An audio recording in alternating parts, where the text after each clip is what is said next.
What's going on, savages? It's a little loud in here, but let's get to it.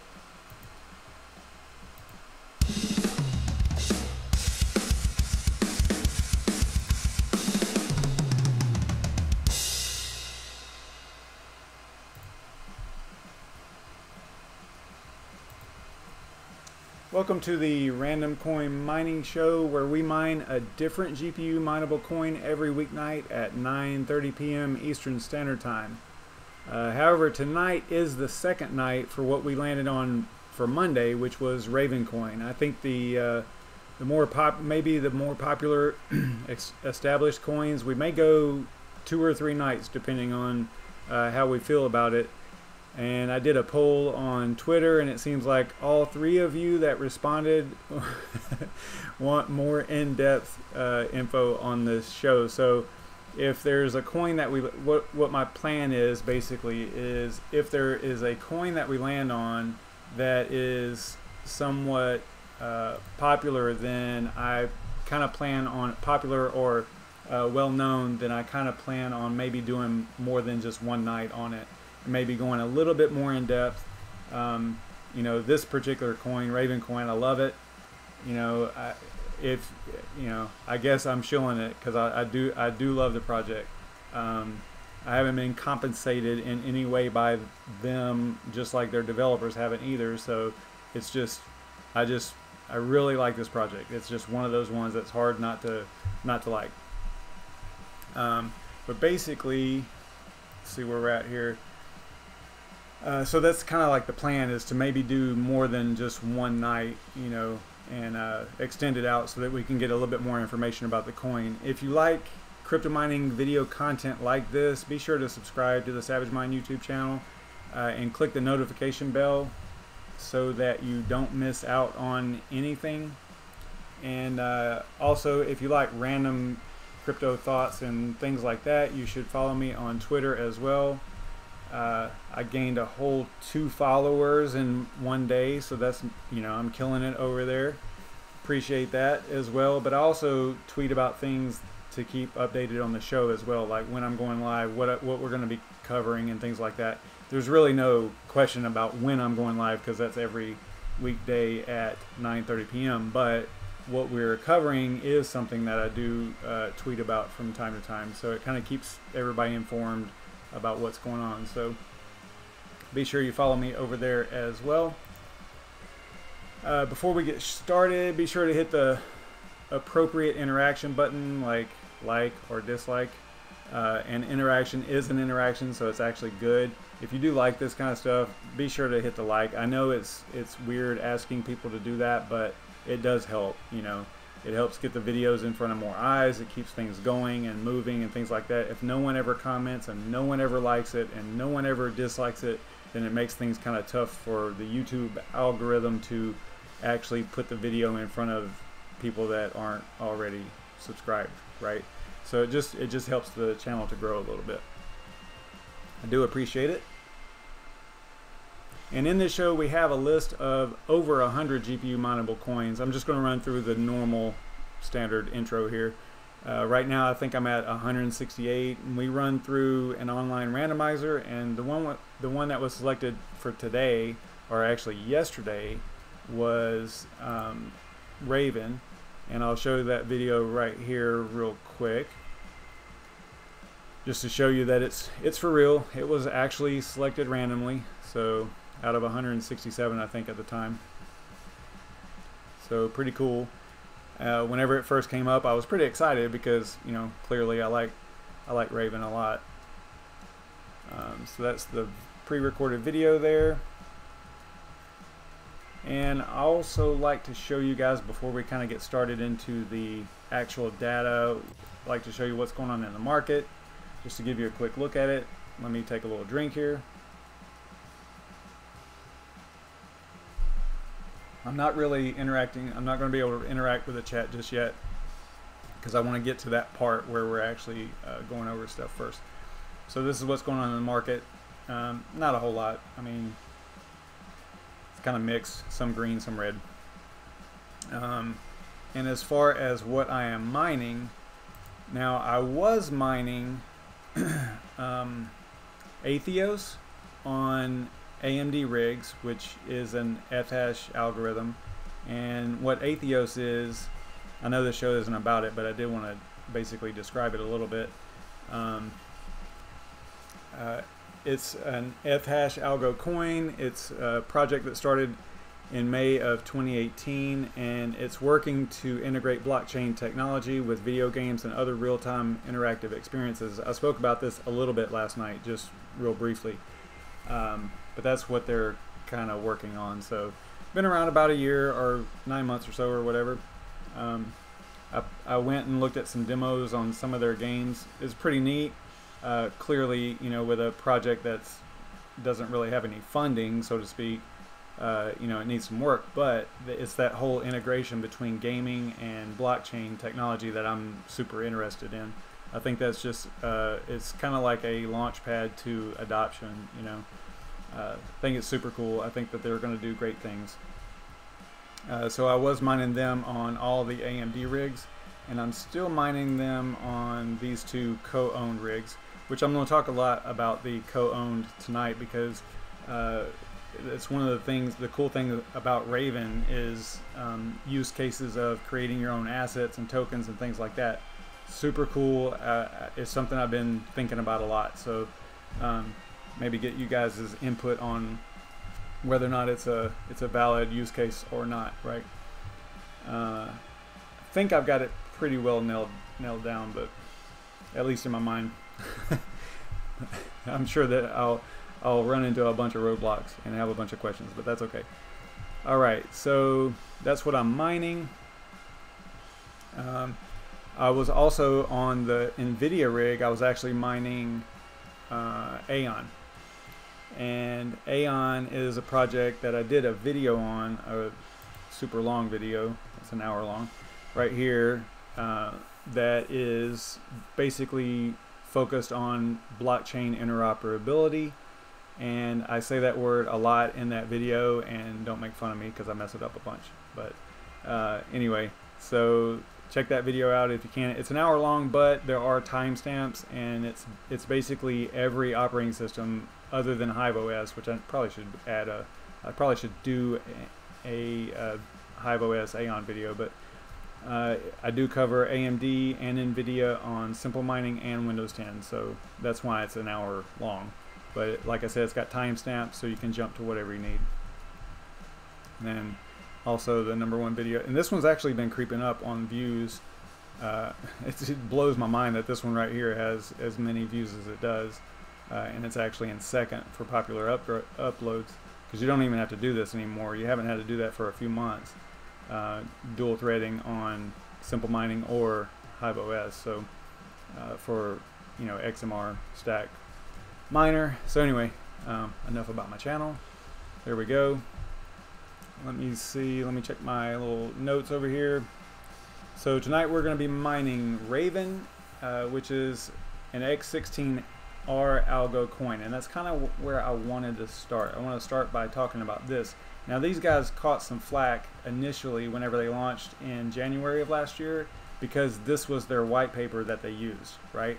So basically, you know, you have a coin that is launching, and then the white paper that you're launching alongside of it, or at the time of launch, is really just about the algorithm that it uses, which was nice because it was the first time, you know, the first implementation of x16r, which was cool, but it didn't have a whole lot about the project, you know, so you had to kind of be in the inner circles to even know what the project was really about. They fixed that pretty quickly. I think they released their actual white paper in May, April, something like that.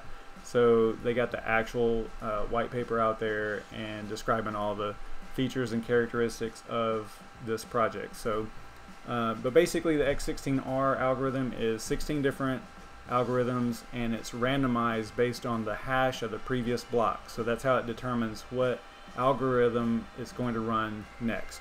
And right here you're seeing on the screen the 16 different algorithms and how it references that previous block hash in order to determine what it's going to do next, right?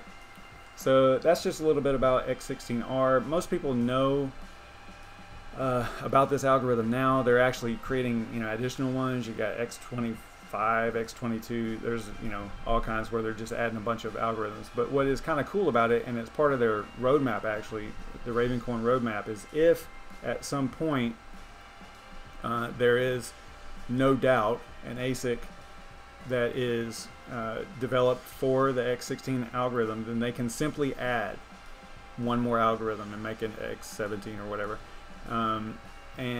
or change the algorithms that are used within the protocol. So you know, they're going to fight ASICs as hard as they can.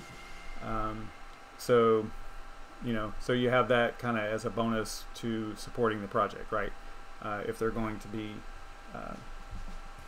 ASIC resistant as one of their main goals, right? So kind of cool.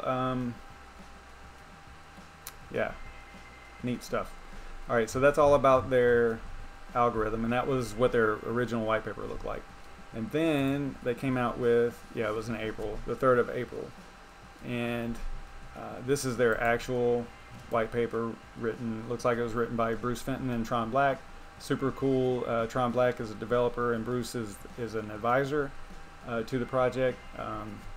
You should follow them on Twitter. I think Miner Monday yesterday I think I added both of them on there, mainly because I knew I was going to be talking about Ravencoin, so I added them on the must follow, you know, on Twitter kind of thing, the Miner Mondays that we do.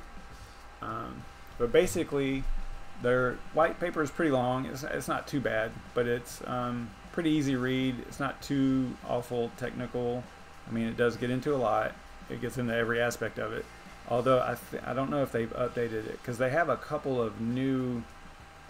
The last time I looked, it's been a while since I have really focused on and mined Raven. I got some early on, like last year. I mined quite, not a whole lot, like 13,000 or something like that. And they've done a little bit. They've added some things to the roadmap. So I'm going to kind of maybe cover that as well tonight. I know I said that we would cover. Oh, I did want to talk about I forgot to mention the whole x16r algorithm issue for overclocking. Right? If you're on, basically you're going to use for x16r, you're going to use stock clocks. I mean, you could maybe add a little bit of core, but I don't think you gain anything from memory. Hang on just a second, sorry. I don't think you gain much from the, man, am I losing my voice? Talking too much, I guess. So you don't gain anything from adding memory clock, I don't believe, and you really don't gain much from a core clock. And the reason is because it's got 16 different algorithms, and you know, you would have to literally have some way of adjusting your overclock settings for each algorithm individually, but it's going to run through them in a random manner, so it's going to be really hard to do. So what they recommend is maybe a little bit of core and a little bit of maybe a little bit of memory on NVIDIA, and the same thing for AMD. What you want to kind of focus on, and you have to let it run for a long time to get like a really good average of what your hash rate is, because you have to take an average, because one algorithm is going to be higher than the other one, right? So they're not going to be the same exact hash rate across the board, and that's where X16S kind of leveled that out. It made it a little bit more easier to average across and find out what your actual hash rate is a little quicker. So what they say is basically you have to let them run for, you have to let X16R run for, you know, quite a few hours before you can even guess what kind of hash rate your average is. What you want to kind of focus on, I think, with Raven is how many you're accumulating a day, not necessarily what your hash rate is, right? So that's kind of how you want to break it down, like how many Raven am I accumulating today, one day, and kind of go from there and not worry so much about the overclocking. I know I did mention the overclocking in my in the tweet about the show, but let me pull this down here real quick. I did mess around with I don't know if I'm gonna be able to do this. I did mess around with overclocks a little bit. If you go over here, I was mainly doing, I was really playing around with overclocks on AMD just to see what kind of different, you know, capable, or what kind of different hash rates I was getting. It's just really bad on AMD. I couldn't find anything that worked really great. Basically, if you look at what's going on right now, because I'm mining it over here, and it's been up for over an hour, I think. This one actually shut down a few minutes ago. I think I tripped my little breaker on the power strip. But if you look right here, this is 10 GPUs. All of them are RX 580s, and then these are NVIDIA 10 series, 6 of them. And 6 NVIDIA GPUs are getting almost twice as much as 10 AMD. So I don't know, like, per GPU what hash rate is. You can see on the NVIDIA rig, I believe. Yeah, it shows you right here. So I think these, from what I was looking at, I think that these hash rates are pretty good compared to other people that were mining Raven. So I think they're pretty decent. I'm not one of those guys that fine tunes, like spends a lot of time fine tuning every little detail. Once I get it stable and pretty efficient, I'm going to leave it alone, right? Because I think that whenever you start messing around with everything, it prolongs your profitability, right? Because you inject problems and things like that. So so once I get it stable, I just let it run. All right, so that is pretty much that. Let me check the chat. I know I've been talking a lot. Y'all are probably yelling at me about something. Alright, let's see here. Wow, y'all are talking a lot. That's good, though.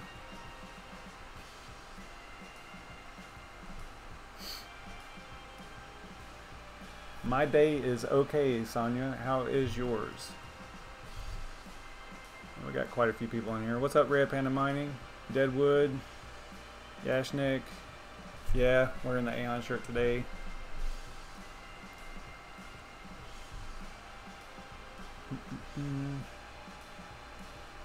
What's up, Jason Sides? How's it going? Make sure I get everybody here.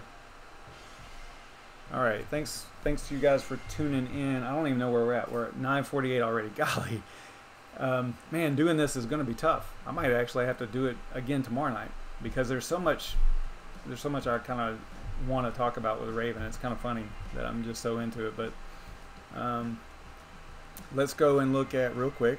I'll jump back over there in a minute. Oh, you're stressed out too, Sonia? I hear you. Let's see here. So Raven is currently 97. It's dropping a little bit. I think yesterday it was ranked 107, I think. So it's actually pumping a little bit here, 8%, not bad. And its all-time high, I think it was around 6 cents. So it's down quite a lot, just like all the other alts, 90%, 80% from all-time high, even though it's only a few cents. So still not bad. All right, let me get back over to my document here so I can stay on track. Let's see here. Yeah, and at its peak last year, whenever it was hitting 6 cents, I believe it was ranked number in the 60s. I believe is the lowest it got. And just the capabilities of this particular system with the assets and the voting and the messaging and all that stuff that they're going to implement within it, because it's not done. It's only about halfway through its actual roadmap and plan for what the capabilities are going to be. They just recently added assets. I say recently, it was like 5 months ago. It was September, I think. It could definitely be top 20 pretty easy. I'm not a financial advisor or anything like that. I'm just giving my opinion. I just think that the capabilities are pretty cool. It's got lots and lots of stuff. It's got some room to grow, put it that way. Let me make sure I'm on track here.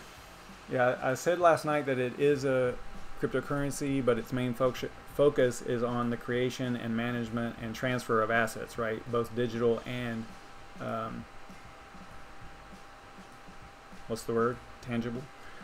Digital and physical, right? So that is what hopefully I'll get into it. I'm rambling, so hopefully I'll get into that tonight. But some examples would be securities, deeds, serialized gold or silver, serialized art, vehicles with VINs, things like that. And actually my use case for a potential business venture is along those same lines of tracking of physical assets. So so it's super cool. Hopefully I can get into that. Let me show you real quick though. I'm going to show you the video. I think I have all this set up already. Let me turn this off so I can. This is just a super basic promo video. It's a minute long, so I'll just go ahead and show you that real quick if you haven't seen it already.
And then it ends abruptly, but anyway, so that is just a real quick overview.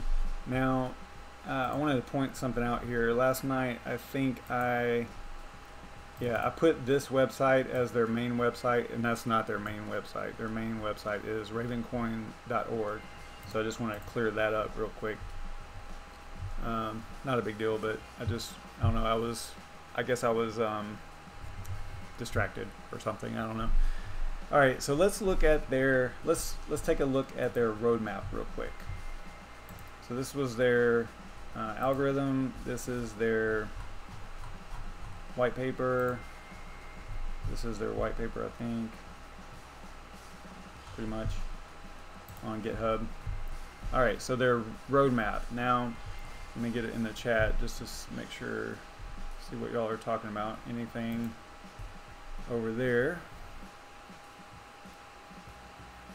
yeah, they're, I mean, you know, it is a community project, so I'm sure that it was just some community member that created that video. It's not like super, you know, I mean, I thought it was kind of cool. It basically lays out their what the capabilities are, or what they're looking at doing. All right, so as far as the roadmap goes, phase 1 is complete, and that's just creation of the coin, basically proof of work and forking off of Bitcoin, and setting some up, you know, things up as far as coin distribution and how many, you know, the block times and things like that.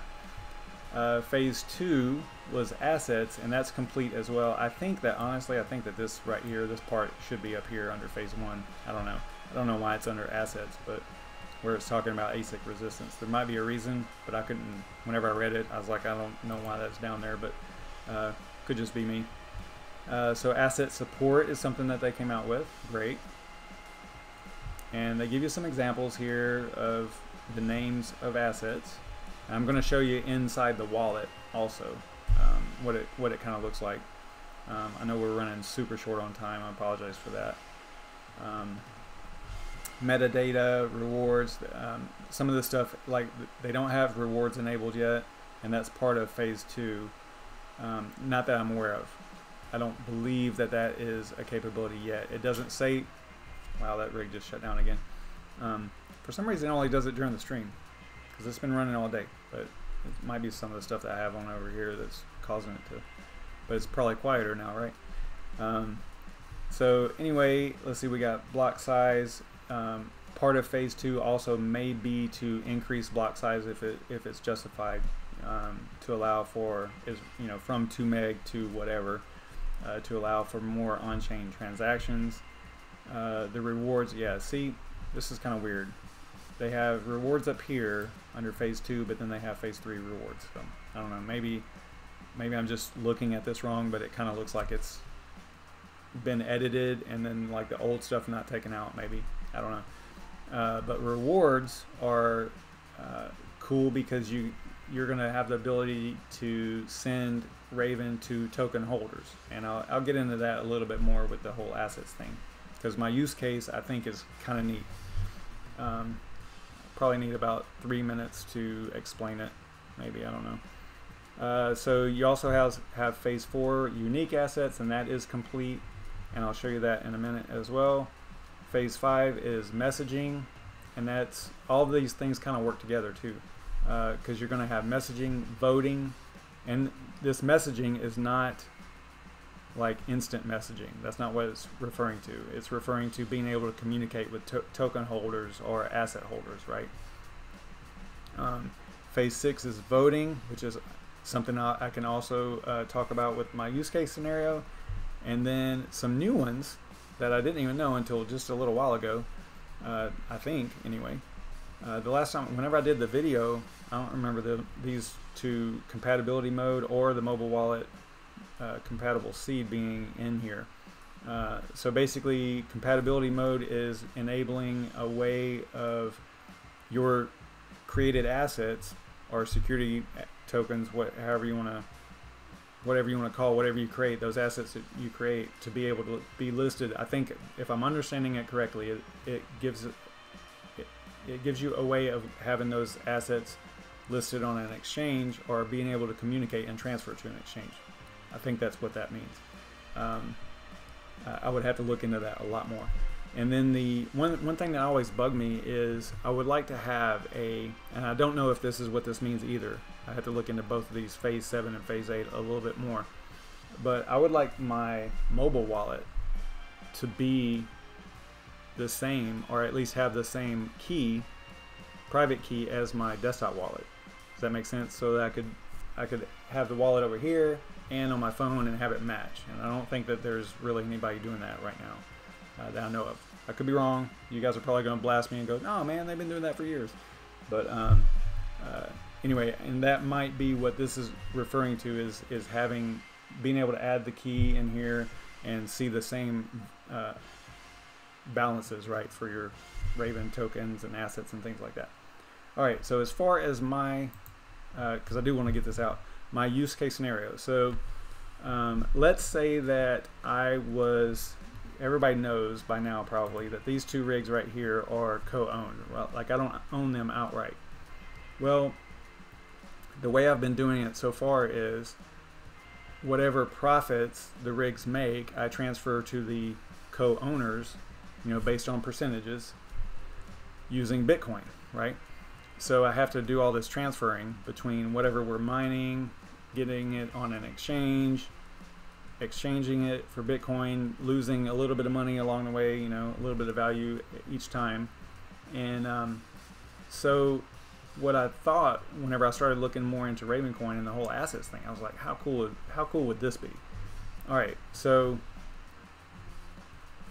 the co-owners they do own part of the actual supporting hardware, the motherboard, all the cables, the power supply, and all that. But the main component that they ordered and purchased was the actual GPU itself. So you've got to